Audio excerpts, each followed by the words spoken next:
You feel it, don't you? The pressure to keep up, the fear of missing out, the quiet voice saying, if I don't invest now, if I don't move now, I'll be left behind. And at the same time, another voice whispers, what if this collapses? Here's the problem. Every generation believes it's smarter than the last. Every market boom feels justified. Every new technology feels like protection. And right before collapse, people say the same 4 words. This time is different. But what if that sentence is the most expensive lie in financial history? In this video, we're breaking down 800 years of financial crises through the lens of Carmen Reinhart and Kenneth Rogoff's research. Not as dry economics, but as a psychological pattern you're living through right now. You'll learn why debt feels powerful but slowly traps nations and individuals. How banking systems collapse after years of comfort, not chaos. Why currency trust can disappear overnight. How governments quietly transfer private losses into public burdens. And most important, how your own biases make you vulnerable to the same cycles. This is not fear-mongering. It's clarity. If you've ever felt uncertain about markets, inflation, recession, or your financial future, this will give you something better than optimism. It will give you awareness. And awareness is power. Chapter 1. You think you're smarter than history, aren't you? You feel it, don't you? That quiet belief that you see things clearly, that this time the market is different, the system is stronger, the rules have changed. Let me ask you something simple. Why do you believe you are immune to the same errors that swallowed empires? This Time is Different was written by Carmen Reinhart and Kenneth Rogoff, 2 economists who spent years digging through 8 centuries of financial disasters. Not decades, centuries. They weren't chasing headlines. They were chasing patterns. They asked a question most people avoid. Why do nations repeat the same financial mistakes and still act surprised? They found something uncomfortable. Every crisis whispers the same lie.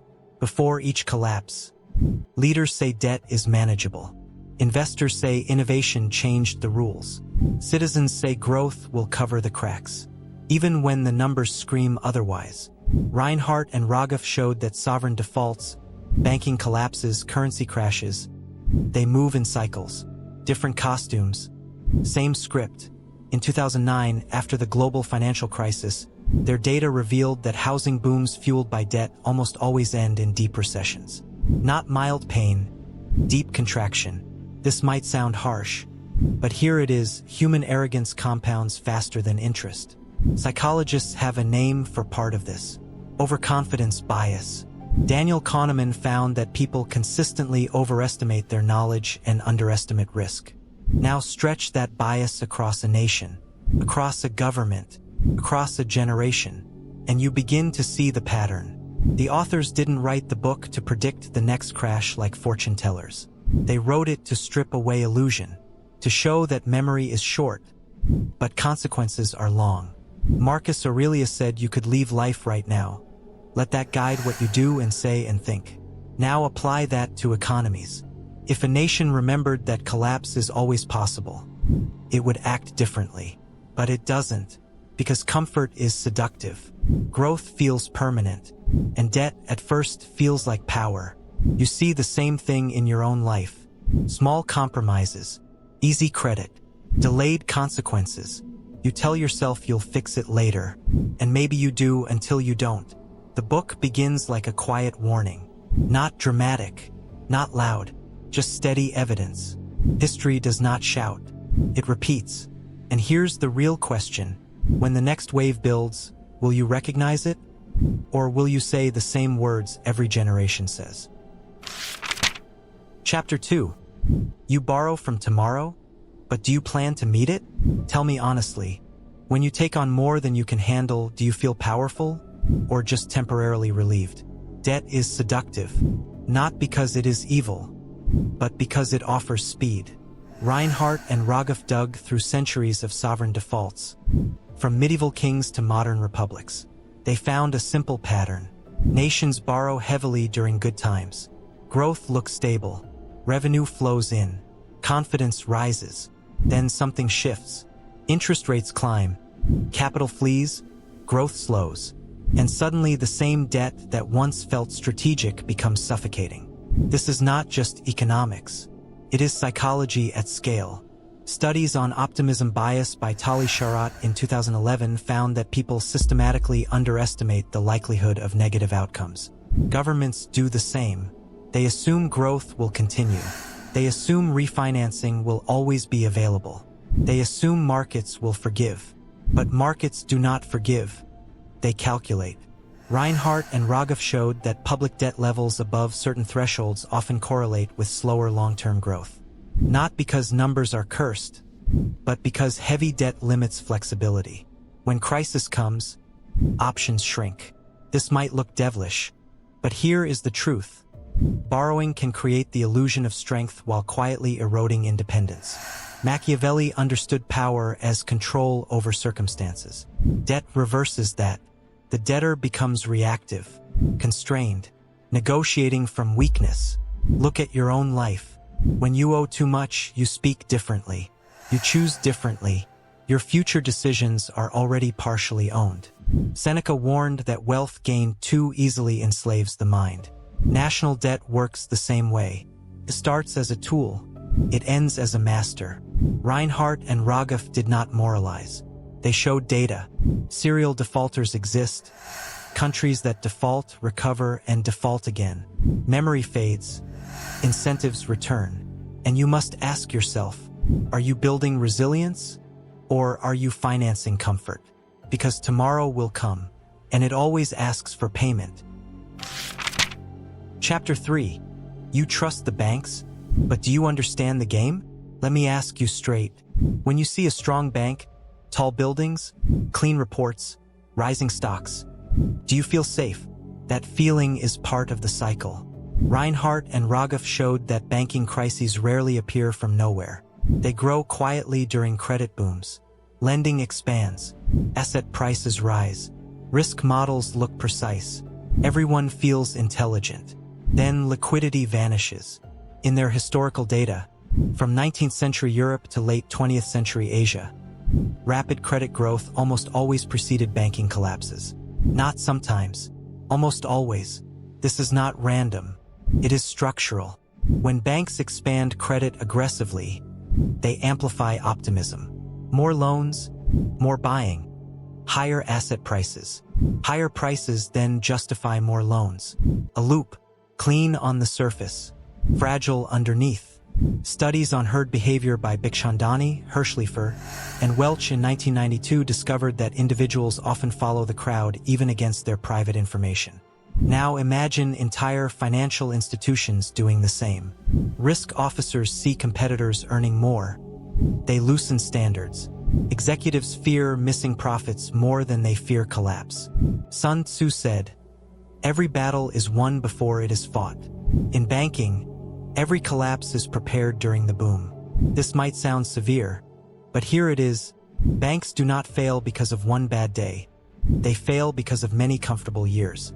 Reinhart and Rogoff documented how real estate booms often sit at the center. Housing feels solid, tangible. People say land never disappears. Yet housing crashes repeatedly triggered systemic crises. The US in 2008, Japan in the 1990s, Scandinavia earlier. And you do the same in smaller ways. When life feels stable, you take on more risk, more leverage, more commitments, because nothing bad has happened yet. Nietzsche spoke of the danger of comfort. When struggle disappears, decay begins quietly. Stability breeds complacency. Complacency breeds blindness. Banks are not evil institutions. They are human institutions. And humans chase yield, chase status, chase expansion. Reinhart and Rogoff stripped away the illusion of uniqueness. They showed that financial systems behave like organisms, expanding beyond sustainable limits, then correcting violently. So ask yourself, when everyone feels safe, do you question it? Or do you relax exactly when vigilance is most needed? Chapter 4. You worship the boom, but can you survive the bust? Be honest. When prices rise and everyone celebrates, do you feel pressure to join? Even if something inside you whispers caution. That whisper is often the only defense you have. Reinhart and Rogoff found that asset bubbles, especially in housing and equities, follow a familiar rhythm. Rapid price growth, easy credit, public excitement, then a sharp reversal. The fall is not gentle. It is punishing. In many historical cases they studied, housing prices surged for years before collapsing hard, and the aftermath was long. Output fell. Unemployment rose. Recovery took far more time than people expected. Not months, often years. Here is the uncomfortable part. Booms feel rational while they are happening. People justify high prices with new narratives. Technology changed everything. Globalization changed everything. Financial innovation changed everything. But underneath, leverage quietly builds. Robert Shiller showed in 2000 that markets are driven not only by fundamentals but by stories. Narratives that spread like viruses. When enough people believe a story, prices detach from reality. Now think about your own mind. When you see others gaining, you feel urgency. FOMO is not just a modern word. It is an ancient impulse. Social comparison theory by Leon Festinger in 1954 discovered that humans evaluate themselves relative to others. When neighbors profit, you feel behind. That feeling can override logic. This might sound harsh, but here it is. You are most vulnerable when you feel certain and late to the party. Marcus Aurelius reminded himself that external things are not under our control. Only our judgment is. During a boom, judgment is the first casualty. Reinhart and Rogoff showed that the cost of financial crises is not just lost money. It is lost time. Years of growth erased, careers delayed, stability shaken, and yet, every generation believes it will exit before the crash. So pause and ask yourself, when the crowd runs toward easy gain, are you moving with discipline, or are you surrendering to momentum? Because the bust does not ask whether you believed in the boom. It simply arrives. Chapter 5. You trust your currency, but what if it betrays you? Let me ask you something that feels uncomfortable. Have you ever thought that the money in your pocket is not as solid as you assume? You work for it. You save it. You build your identity around numbers on a screen. Reinhart and Rogoff traced currency crashes across centuries, from Latin America to Europe to Asia. They showed that currency crises often follow periods of heavy borrowing, especially in foreign currencies. When confidence drops, investors pull out. The local currency weakens. Debt denominated in foreign money becomes heavier overnight. This is not drama. It is arithmetic. A nation that borrows in dollars but earns in its own currency lives with hidden tension. If exchange rates shift sharply, the burden multiplies. What once looked manageable becomes suffocating. This might sound cold, but here is the truth. A currency is built on trust, and trust can evaporate faster than steel can rust. Economist Irving Fisher, after the crash of 1929, spoke of debt deflation. When falling prices increase the real burden of debt, triggering more selling, more panic, more collapse. Currency devaluation works in similar spirals. Fear feeds weakness. Weakness feeds fear. Behavioral finance research by Maurice Obstfeld in the 1990s showed that self-fulfilling currency crises are real. If enough investors believe a currency will fall, their actions cause it to fall. Expectations become reality. Now look inward. How often do you rely on external validation, reputation, salary, status? As if they are permanent. They are currencies too, social currencies. And when confidence shifts, their value can drop. Zeno, founder of Stoicism, taught that what is not fully within your control should never define your stability. A nation that anchors its survival on fragile capital flows forgets this principle. Reinhart and Rogoff showed that exchange rate pegs, fixed systems that promise stability, often collapse under pressure. Leaders defend them fiercely until reserves run dry. And you must ask yourself, are you anchoring your life on something stable or something convenient?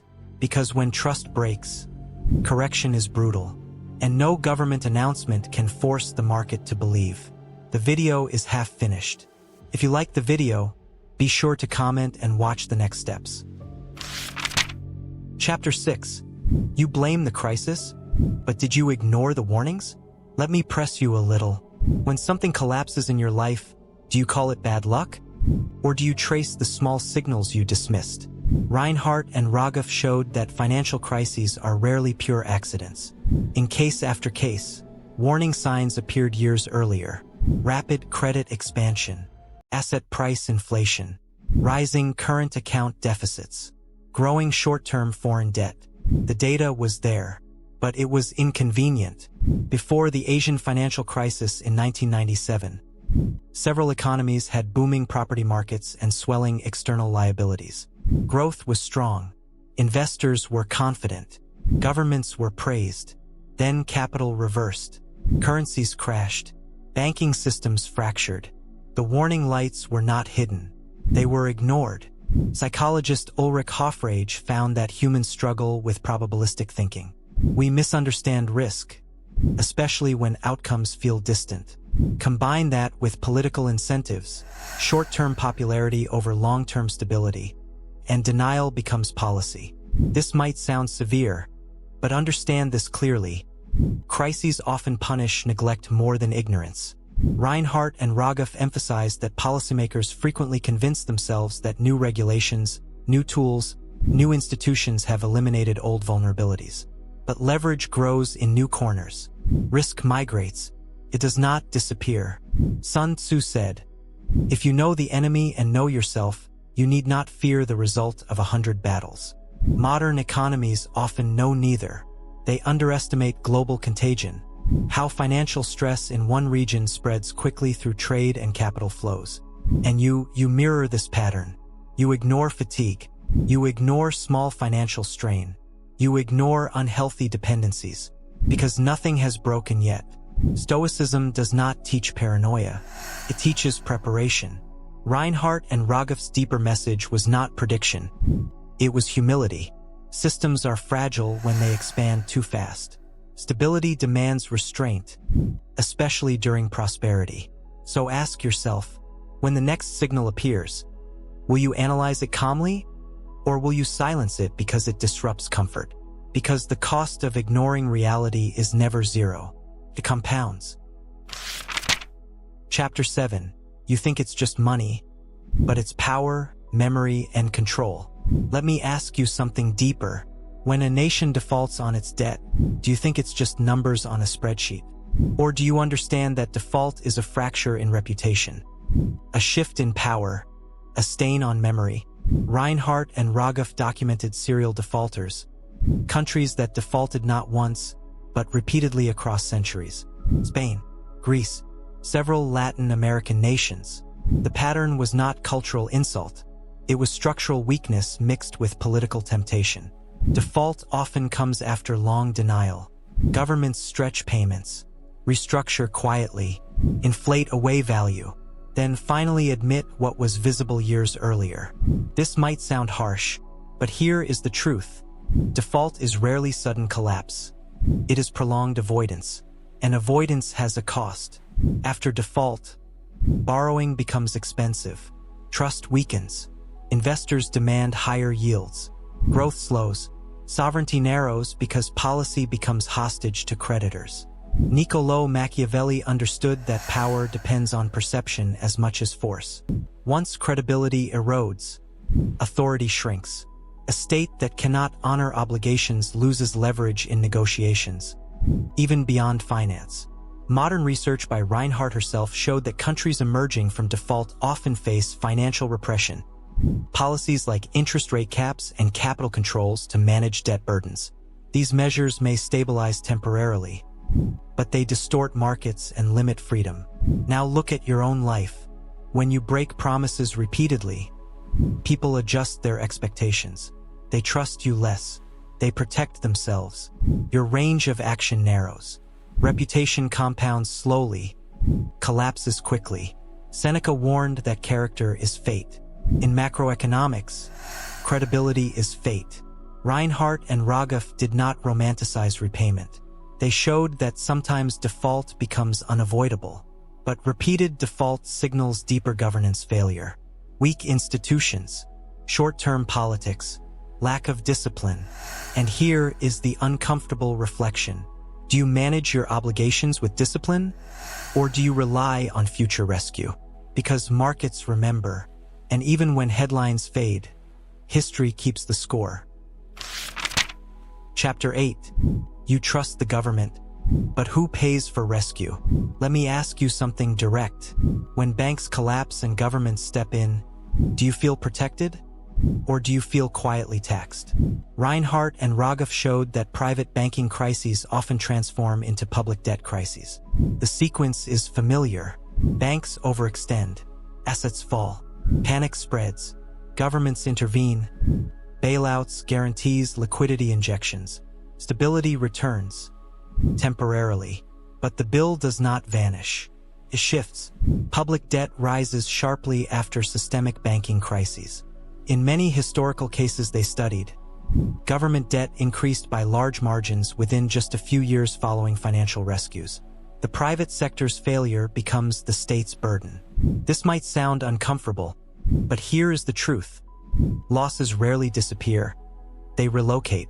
Research by Carmen Reinhart and Vincent Reinhart found that post-crisis periods are often marked by slow growth and high public debt, what they called debt overhang. When governments carry heavy liabilities, fiscal flexibility shrinks. Future policy becomes constrained. Politically, bailouts are justified as necessary to prevent systemic collapse. And sometimes, they are. But moral hazard grows quietly. When institutions believe they will be rescued, risk-taking can increase. Economists have warned about this for decades. Protection can unintentionally reward recklessness. Robert Merton's work on financial guarantees showed that implicit backstops alter behavior long before crises occur. Now look at yourself. When someone constantly rescues you from your own mistakes, do you grow stronger or more careless? Stoicism teaches responsibility. If actions have no consequences, character erodes. Reinhart and Rogoff did not argue against intervention blindly. They showed that crises force ugly trade-offs.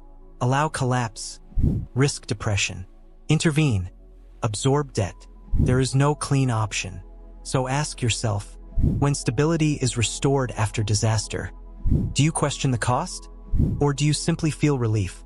Because someone always pays, and often, it is the future. Chapter 9. You think growth will save you? But what if it slows? Let me ask you something uncomfortable. When debt rises and risks build, do you secretly hope that future growth will fix everything? That hope is ancient. Reinhart and Rogoff found that after major financial crises, economic recoveries are often painfully slow. Not the quick rebound politicians promise. Output remains below trend. Unemployment lingers. Credit growth stays weak for years. Growth does not sprint back. It limps. They documented that housing crashes, in particular, are followed by prolonged slumps. Real estate is deeply tied to household wealth and banking balance sheets. When property values fall sharply, consumption contracts. Banks tighten lending. The engine stalls. This might sound blunt, but here is the reality. High debt combined with slow growth is a trap. Economist Carmen Reinhart later explored the idea of debt intolerance. Some countries cannot sustain debt levels that others manage because their histories of inflation and default reduce investor patience. When growth slows in such environments, confidence deteriorates faster. Psychologist Roy Baumeister's research on self-regulation found that humans often rely on future motivation to justify present excess. I'll fix it later. Nations do the same. They assume reforms will come tomorrow. Discipline will arrive next year. But reform delayed compounds fragility. Nietzsche spoke of the will to power, not as domination of others, but as mastery over oneself. A country that cannot restrain spending during expansion will struggle to adjust during contraction. Look inward. When your income rises, do you build resilience or expand lifestyle? When growth slows, do you adapt quickly or resist reality? Reinhart and Rogoff showed that history punishes rigid optimism. Recovery requires painful adjustments, deleveraging, restructuring, sometimes austerity. There is no shortcut. So ask yourself, are you counting on growth to rescue you? Or are you building strength that survives stagnation? Because expansion is temporary, discipline is durable. Chapter 10. You say, this time is different, but are you ready to be wrong? Let me ask you the final question. When you look at today's markets, today's technology, today's policies, do you feel certain that history cannot touch you? That belief is the final illusion. Reinhart and Rogoff closed their long investigation with a quiet but sharp conclusion. Financial crises are not rare accidents. They are recurring features of economic life. Different countries, different currencies, different centuries, same patterns. The phrase "this time is different" appears again and again before collapse. Leaders argue that institutions are stronger. Investors argue that data is smarter. Economists argue that tools are better. And sometimes, tools are better.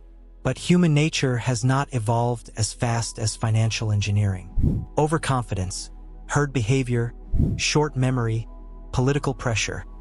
These forces remain constant. Daniel Kahneman said that humans suffer from what he called the illusion of validity. We believe our current models explain the world fully. They rarely do. Reinhart and Rogoff did not preach doom. They argued for historical awareness. For policymakers, humility. For investors, skepticism. For citizens, memory. This might sound severe, but hear it clearly. Progress does not cancel vulnerability. Marcus Aurelius wrote to himself that everything we hear is an opinion, not a fact. Everything we see is a perspective, not the truth.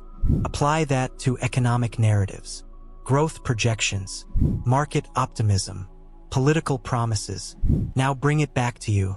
In your own life, how many times have you said, "This situation is unique. It won't end like the others"? And how often were you wrong?